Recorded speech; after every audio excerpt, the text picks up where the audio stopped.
안녕하세요. 반갑습니다. 오늘은 9월 18일 일요일입니다. 이번 한 주간 동안 고난당하신 그리스도 함께 살펴볼 저는 포트리 교회를 섬기는 김현수입니다. 함께 기도드리고 시작하겠습니다. 저희들을 사랑하시는 아버지 하나님, 저희들의 삶에 주님을 알고 주님과 함께 살아가는 것이 얼마나 큰 기쁨이고 은혜고 능력인지를 살아가면서 경험할 수 있도록 도와주셔서 감사합니다. 무엇보다도 나보다 나를 더 사랑하시는 주님을 통해서 저희들의 연약함과 부족함에도 불구하고 살아갈 가치가 있으며 우리들을 통하여 베풀어 주신 그 엄청난 은혜들을 또 다른 사람들에게 나눠줄 수 있는 특권을 허락하여 주시니 또한 감사를 드립니다. 아버지 하나님, 매일 아침 이른 아침 시간에 주님께 무릎을 꿇고 또 주님과 함께 동행할 수 있는 특권을 또한 허락하여 주셨습니다. 오 거룩하신 아버지 하나님, 저희들의 마음과 생각을 주님께서 주장하여 주심으로 이 시대에 저희들의 삶에서 꼭 필요하고 또 분명히 알아야 할 기별들을 저희들에게 가르쳐 주시고 연약하고 부족한 입술들을 통하여 주님의 거룩하신 은혜를 나누어 갈 수 있도록 도와주시옵소서. 사랑의 아버지 하나님, 한 주간 동안 우리가 살펴볼 고난당하시는 주님, 저희들의 마음과 생각이 오직 바르게 정립될 수 있도록 도와주시고 저희들의 삶을 통하여 경험하는 수없이 많은 겪어야 하고 극복해야 할 어려움들과 고난들을 주님과 함께 넉넉히 이겨나갈 수 있도록 도와주시옵소서.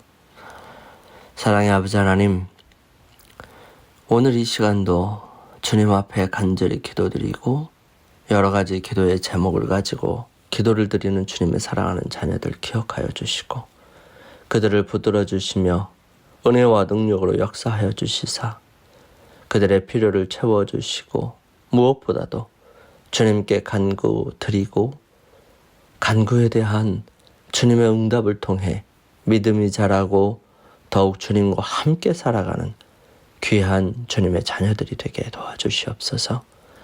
기회들을 통하여 주님을 만나고 주님의 능력을 경험하고 그래서 다른 사람들에게 주님의 사랑을 나타낼 수 있는 주님의 귀한 자녀들이 될 수 있도록 축복하여 주시옵소서. 사랑의 아버지 하나님, 오늘은 주님의 어린 시절을 함께 살펴보려고 합니다. 주님, 기록되어 있고 또 받은 영감이 적은 부분이기는 하지만 주님께서 역사하여 주셔서 저희들의 마음과 생각을 그때에 실상으로 인도하여 주시고 바르게 바라볼 수 있도록 도와주셔서 순간순간마다 저희들이 같은 상황을 맞닥뜨릴 때에 주님을 기억하고 넉넉히 이길 수 있는 믿음과 용기를 허락하여 주시옵소서. 사랑의 아버지 하나님, 시작하는 시간입니다. 저희들의 마음과 생각을 주님께 집중할 수 있도록 인도하여 주시고 교과를 통하여 오직 주의 거룩하심을 배울 수 있는 귀한 시간 되게 인도하여 주시옵기를 저희들을 사랑하시는 예수님의 이름으로 간절히 기도드립니다. 아멘. 이번 한 주간 동안 우리가 함께 기억해야 할 기억절은 제9시쯤에 예수께서 크게 소리 질러 이르시되 엘리 엘리 라마 사막다니 하시니 이는 곧 나의 하나님 나의 하나님 어찌하여 나를 버리시나이까 하는 뜻이라. 마태복음 27장 46절 말씀입니다. 우리가 고난의 문제를 생각할 때마다 떠오르는 의문이 있지요. 죄와 고통은 어떻게 생겨났을까? 이 문제에 대해 우리는 하나님의 계시를 통해 분명히 답을 가지고 있습니다. 사단이 완전한 중에 타락했고 그 타락을 막기 위하여 주님께서 애를 쓰셨음에도 불구하고 그의 자존심과 생각으로 예수님께서 그렇게 애쓰시는 모습이 오히려 자기의 생각이 옳고 자기의 주장이 엄청나기 때문에 그렇게 한다고 생각하면서 자기의 주장을 굽히지 않았던 사단 때문에 이 땅에 인류를 속이고 그러한 속임 때문에 생겨났던 것을 우리는 알고 있습니다. 죄와 고통은 자유를 부여받은 존재들이 하나님이 주신 자유를 남용함으로 생겨났던 것이죠. 여기서 또 다른 문제, 또 다른 질문들이 생기는데요. 하나님은 이 존재들이 타락할 것을 미리 아셨을까 하는 것입니다. 그렇습니다. 하지만 C.S. 루이스의 말처럼 그분께서는 그와 같은 위험을 감수할 만한 가치가 있다고 생각하셨습니다. 그분은 우리를 너무너무 사랑하셨기 때문이죠. 누구를 위해 위험을 감수한다는 말일까요? 하나님께서 창조하신 모든 지적인 피조물들에게 주신 자유는 너무나 신성한 것이기 때문에 그분께서는 우리의 자유를 박탈하는 대신 우리가 자유를 남용해 만들어내는 고통까지도 그분 자신이 감수하시기로 결정하신 것입니다. 물론 자유의 신성함보다 예수님의 우리에 대한 사랑이 더욱 크셨기 때문일 거예요. 그리고 우리는 예수님의 삶과 죽음에서 하나님께서 스스로 선택하셔서 감당하고 계신 고통을 바라보게 됩니다. 우리와 같은 육신을 입으시고 고난당하심으로 예수님께서는 하늘과 땅 사이에 영원히 지속될 연합을 이루셨던 것입니다. 예수님의 삶은 고난으로 가득 찬 삶이셨죠. 죄 없으신 분께서 죄 가운데서 사시는 것 자체가 큰 고통이었을 것입니다. 하지만 사람들의 멸시와 거절은 그분의 마음을 더욱더 아프게 했을 것이에요. 그런 사람들을 위해 주님께서는 기꺼이 십자가에 달려 돌아가심으로 구원의 길을 열어주셨던 것입니다. 그 사람을 기억하여 그 사랑을 기억해서 끝까지 충성하면 우리를 위해 준비된 영광스러운 나라에 들어갈 수 있습니다. 이것이 그분이 우리에게 베풀어 주시는 엄청나고 놀라운 사랑이고 계획인 것입니다. 예수님의 초기 생애를 살펴보면 어렸을 때라 할지라도 주님께서 어떤 모습을 사셨는지 함께 살펴보게 될 거고요. 또 그러한 주님께서는 어떤 고통 속에 살았는지 우리가 영감의 말씀과 주어진 성경절을 통해서 함께 살펴보기를 원합니다. 성경은 우리에게 예수님의 초기 생애에 관해 단편적인 정보만을 줄 뿐입니다. 그렇지만 성경의 몇몇 구절들을 예수님께서 사셨던 삶의 환경과 구주께서 오신 세상의 형편에 관해 우리에게 알려주지요. 누가복음 2장 7절과 22절에서 24절에 있는 말씀은 맏아들을 낳아 강보에 싸서 구유에 뉘었으니 이는 사관에 있을 곳이 없습니다. 예수님께서는 태어나기 바로 그 시간에도 당신을 위해서 준비된 것이 전혀 없음을 보게 됩니다. 모세의 법대로 결례의 날이 참에 아기를 데리고 예루살렘에 들어가니 이는 주의 율법에 쓴 바 첫 해에 처음 난 남자마다 주의 거룩한 자라 하리라 한 대로 아기를 주께 드리고 또 주의 율법에 말씀하신 대로 비둘기 한 쌍이나 혹 어린 방구 둘로 제사하려 함이더라. 예수님의 가정은 정말 너무너무 가난했습니다. 이 구절은 예수님께서 어떤 환경에 태어나시고 사셔야 했는지를 정확하게 알려주고 바라보게 됩니다. 예수님께서는 유년과 청소년 시대를 한 작은 신촌에서 보냈죠. 산촌에서 나사렛이라고 하는 곳에서 보내게 되는데요. 이 세상에서 그의 임재하심으로 말미암아 영예롭게 되지 않았을 장소는 단 한 군데도 없습니다. 왕궁에서도 그를 손님으로 영접하는 것을 특권으로 여겼을 것입니다. 그렇지만 그분은 부유한 가정이나 왕궁이나 유명한 학자의 저택을 지나치시고 궁벽하고 천시받는 나사렛의 거처를 삼으셨던 것입니다. 그의 초기 생애에 관한 간단한 기록은 정말 의미심장한 일입니다. 아이가 자라며 강하여지고 지혜가 충족하며 하나님의 은혜가 그 위에 있더라. 이 말씀은 예수님께서 어떤 삶을 사셨는지를 보여주는 단편적인 기록입니다. 예수님께서는 당신의 아버지의 얼굴에서 비추는 햇빛 아래서 그 지혜와 그 키가 자라가면서 하나님과 사람에게 더욱 사랑스러워 가셨던 것입니다. 그분은 정신이 민활하고 통찰력이 있었습니다. 나이에 비해서 생각이 깊고 지혜가 있었던 것이죠. 그러면서도 그의 품성에는 균형 잡힌 아름다움이 있었습니다. 그분의 마음과 육체는 아이의 성장 법칙에 따라 점점 발달하고 자라게 되었죠. 예수님은 유년 시절에 독특한 사랑스러운 기질을 나타내기 시작하셨던 것 같습니다.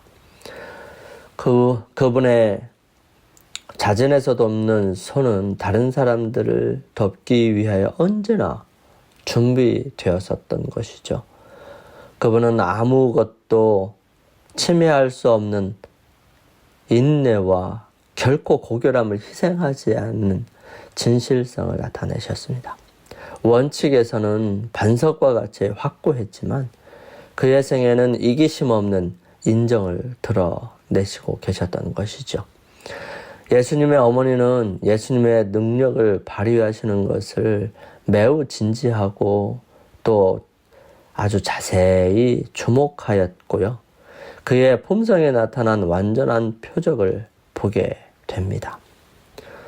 그분은 기쁨으로 명랑하고 감수성이 많은 그 상태를 유지하게 되었고요. 그것을 바라보는 이 엄마는 이 아이의 마음을 격려하기를 힘썼던 것이죠. 그녀는 이 성령을 통하여 하나님만을 그의 아버지라고 주장할 수 있는 이 아이를 양육하는 일에 하늘 천사들과 협력하기 위해 지혜를 받았고요. 끊임없이 기도했었던 것입니다. 아주 옛날부터 이스라엘의 신실한 자들은 이 청소년의 교육에 많은 관심을 기울이는데요. 주님께서는 이 아이들을 아주 어릴 때부터 특히 하나님의 율법에 명시되고 이스라엘 역사 가운데 나타나신 하나님의 인자하심과 위대하심에 대하여 가르치라고 명령하셨던 것입니다. 이 찬미와 기도와 성경의 교훈들을 지성이 뜨기 시작하는 아이들의 마음에 적용되도록 해야 할 것이죠. 부모는 그들의 자녀들에게 하나님의 율법을, 하나님의 품성의 표현 같은 것들을 아주 자세히 가르치기를 원하셨습니다. 그러한 부모들이 율법의 원칙을 마음속에 받아들일 때에 하나님의 형상이 그들의 심령에 새겨진다는 것을 가르쳐 주어야 했습니다. 가르치는 일은 주로 말로 했었지만 청소년들은 또한 히브리 저술들을 읽는 법을 배웠고요. 양피지 두루마리에 기록된 구약 성경을 자유롭게 연구할 수 있었습니다. 예수님께서도 그 어떤 것보다도 이 성경을 연구하는 것을 즐겨 하셨을 것입니다. 그리스도 당시에는 청년들의 지도자, 종교적 지도를 위하여 아무런 시설을 하지 않은 이 마을이나 도시는 하나님의 저주를 받은 곳으로 간주했었어요. 그렇지만 그 교훈은 형식화되어 있었다는 사실입니다. 유전이 성경을 대신하는 일이 많이 있었고요. 참된 교육은 청년들로 하여금 하나님을 혹 더듬어 찾아 발견하게 하도록 인도할 것이었습니다. 그러나 유대인 교사들은 의식에 대한 문제들에 그들의 관심을 기울였어요. 그들의 마음은 배우는 자에게 소용이 없을 뿐만 아니라 하늘에 있는 더욱 높은 학교에서는 인정을 받지 못하는 그런 요소로 가득 차 있었던 것입니다. 하나님의 말씀을 개인적으로 받아들임으로 얻어지는 경험은 그 교육제도의 그 자취도 찾아볼 수 없었어요. 외향적인 것들에 열중한 학생들은 하나님과 조용히 보낼 시간을 발견하지 못했고요. 그들은 하나님께서 마음에 말씀하시는 음성을 듣지 못했던 것입니다. 그들은 자식을 그들에게 맡기면서 잘 되기를 바라지만 그들이 제공하는 교육은 그들이 원하는 교육이 아니었었던 것이지요. 그들은 지식을 찾는 가운데 지혜의 근원이신 하나님에게서 돌아섰던 것입니다. 하나님을 섬기는 일에 있어서 가장 중요한 것이 무시당하였던 것이죠. 율법의 원칙들은 아주 분명하지 못하고 애매모호했어요. 왜냐하면 그것을 가르치는 사람들이 율법에서 많이 벗어났기 때문에 그렇습니다. 탁월한 교육이라고 생각되었던 것이 정말 발전할 수 있는 그러한 일들에 엄청난 장애가 되었던 것입니다. 랍비들의 훈련을 받음으로 청소년들의 능력은 억압을 당하게 되죠. 그들의 마음은 제한을 당하고 좁아졌습니다. 아이 예수님은 회당의 학교에서 교육을 받지 않았습니다. 그분의 어머니가 그분의 최초의 인간 교사였던 것입니다. 그분은 어머니의 입술과 선지자들의 두루마리에서부터 하늘 사물에 대하여 배우셨습니다. 그분은 친히 이스라엘을 위하여 모세에게 말씀하셨던 바로 그 말씀을 이제는 그의 어머니의 무릎에서 앉아서 배우셨던 것입니다. 유년기로부터 소년기로 자라나실 때에도 그분은 랍비의 학교를 찾지 않으셨습니다. 이와 같은 사람들로부터 얻는 교육이 그분에게 필요하지 않았는데 이는 하나님께서 바로 그분의 교사이셨기 때문이지요. 물론 역사 속의 인물 중에는 태어날 때부터 아주 죽음의 위험에 직면하고 가난한 삶을 살아야 했던 사람들이 여럿 있습니다. 그럼에도 불구하고 예수님은 태어날 때부터 사단의 맹공격을 받았던 것입니다. 그렇지만 그리스도께서 어린 시절부터 겪어야 했던 시련의 독특성을 이해하기 위해서는 또 다른 부분들을 살펴보아야 합니다. 요한복음 1장 46절을 보면 이렇게 기록하고 있습니다. 나다나엘이 가로되 나사렛에서 무슨 선한 것이 날 수 있느냐? 빌립이 가로되 와 보라 하니라. 나사렛은 그만큼 교육적으로 좋지 않은 곳이었습니다. 이러한 곳에서 아주 훌륭한 사람이 나온다는 것은 불가능하다고 많은 사람들의 인식 속에 있었던 것입니다. 그런 곳에서 예수님은 살게 되셨고요. 그 좋지 않은 환경들을 통하여 많은 사람들에게 어떻게 도움을 줄 수 있을지를 바라보게 되신 것입니다. 이러한 구절에는 예수님께서 유년 시절에 직면해야 했던 시련을 어느 정도 이해하는 데 도움을 주는 요소가 기록되어 있는 것이죠. 타락하기 전에 아담과 하와를 제외하고는 예수님은 이미 이 땅에 살았던 사람들 중에 죄가 없었던 유일한 분이셨습니다. 순결하고 죄 없으신 예수님께서 죄 가득한 세상에 사셔야 했던 것입니다. 그 자체가 그분에게는 엄청난 고통이었을 거예요. 그분의 순결한 영혼이 끊임없이 죄와 접촉되게 되는 것은 아무리 어린 아이였다 할지라도 예수님께 얼마나 큰 고통이었을까요? 죄로 인해 강팍해진 우리조차도 혐오스러운 죄와 악에 노출될 때 움츠러듭니다. 하물며 죄에 조금도 물들지 않은 순수한 영혼을 가지셨던 예수님께서는 그러한 경험은 어떤 것이었을지 한번 상상해 봐야 합니다. 이 점에 있어서 그분 자신과 주변의 다른 사람들 사이에 어떤 현저한 차이가 있었을지 생각해 보셔야 합니다. 정말 주님께서는 우리가 생각하는 생각 이상으로 그분의 마음속에는 참 많은 것들이 고통으로 다가오셨을 거예요. 죄로 인해서 고통당하는 많은 사람들을 바라볼 때 그분의 마음은 움츠러들고 그분의 마음은 상하게 되셨을 것입니다.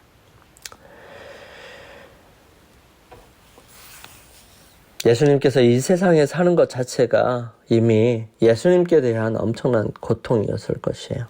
이 시대의 소망 71페이지는 이렇게 기록합니다. 그리스도는 이 세상에 살았던 사람 중에서 유일하게 죄 없는 분이셨다. 그러나 그는 거의 30년을 나사렛의 사악한 사람들 가운데서 사셨다. 이 사실은 흠없는 생애를 살자면 장소, 재산, 번영에 의존해야 한다고 생각하는 사람들에게 한 견책이 된다. 시험, 빈곤, 역경이야말로 순결과 확고부동함을 개발시키는데 정말 필요한 수련이다. 여러분, 우리는 우리의 성품과 모습이 온전하여지려면 환경이 따라야 된다고 생각하는 그런 부류들이에요. 하지만 예수님께서는 더 처절하고 좋지 않은 곳에서 사시면서 그런 곳에서도 그런 모습들을 가질 수 있는 순결하고 온전한 마음을 가질 수 있는 영혼을 가질 수 있는 그러한 사람이 될 수 있다는 사실을 보여주게 되는 것입니다. 이것은 세상에 그 어느 곳에 있다 할지라도 희망을 가질 수 있다는 사실을 말하는 것이지요. 영감의 말씀 살펴보겠습니다. 예수님의 어린 시절. 어린 시절을 가난하게 지내신 예수님께서는 타락한 세대의 윤희적 습관으로 물들이지 않으셨다. 그분께서는 목수간의 작업장에서 일하며 가정생활의 짐을 지고 순종과 수고의 교훈을 배우시면서 천연계 속에서 휴식을 찾으셨다. 그리하여 천연계의 신비를 이해하고자 애씀에 따라 그 속에서 지식을 얻으셨다. 주님께서는 하나님의 말씀을 연구하셨다. 우리 함께 기도드리겠습니다. 죄 없으신 예수님께서 우리의 구원자가 되시기 위해 죄 가득한 세상에 인간의 몸을 쓰고 오셔서 겪으셨을 고통을 생각해 보게 하시니 정말 감사합니다. 예수님께서 끝까지 저항하셨던 죄가 저에게도 혐오스러운 것이 될 수 있도록 인도해 주시옵소서. 주여, 저희들의 이 하루를 또한 주님께 드립니다. 주님께서 역사하시고 함께 하셔서 이 세상의 편만한 죄로부터 저희들을 보호하여 주시고 죄를 이길 수 있고 죄를 짓지 않을 수 있도록 죄가 더럽고 추악한 것을 깨닫게 하여 주시며 저희들 마음 스스로 그 모든 것들을 거부함으로 주님, 오늘 주님과 함께 행복한 하루가 되게 도와주시고 온전한 하루가 되게 인도하여 주시옵소서. 언제나 저희들을 사랑하시는 우리 주님 예수 그리스도의 이름으로 간절히 기도드립니다. 아멘. 이제 개인적으로 주님 앞에 나아가는 시간을 갖고요. 이 하루 동안 승리하시기 위하여 하나님께서 우리에게 역사해 주시기를 간구하시게 되기를 바랍니다. 저는 내일 아침 이 시간 다시 찾아뵙겠습니다. 감사합니다.